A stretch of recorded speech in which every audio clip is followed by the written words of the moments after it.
Етікші ертегісі. Ерте заманда бір кедей етікші болыпты.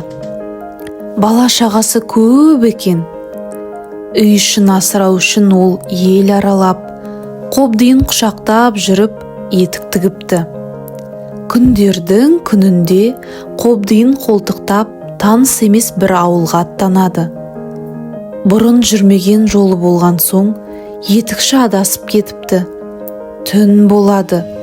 Ақырында етікші далада жалғыз тұрған иесіз үйге кездеседі. Иесіз қыстаудың ішіне кірген етікші пештің үстіне шығып, қобдиын басына төсеп жата кетеді. Бір уақытта салдыр гүлдір еткен бір нәрсенің дауысы шығады. Етікші есікке қараса, маңдайында жарқыраған жалғыз көзі бар бір еңгезердей дәугіріп келе жатыр екен.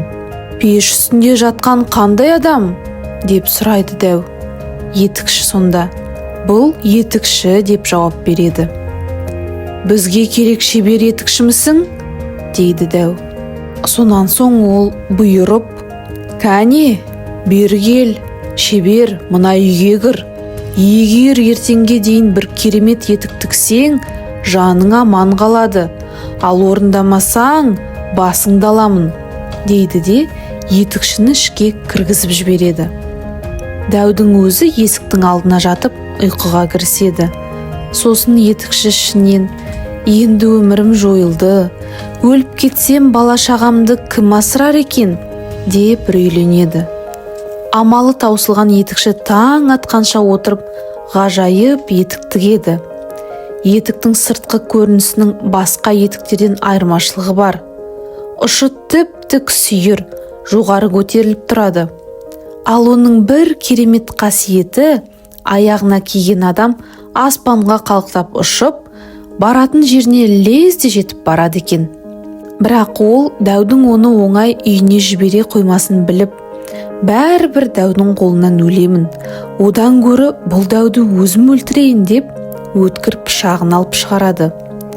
Дәу ұйқыға кетті-ау деген кезде етікші етігін киіп сыртқа шығады.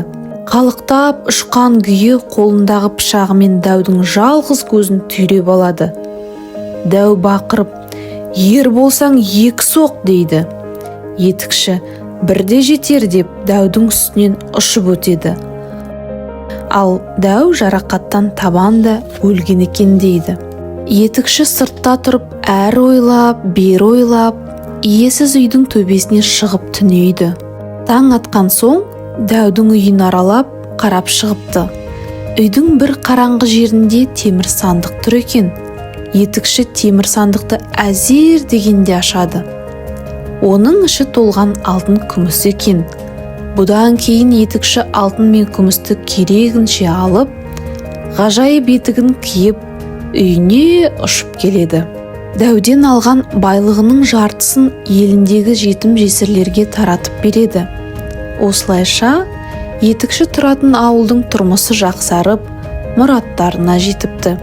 Ал қартайған кезінде етікшіні балалары асырапты.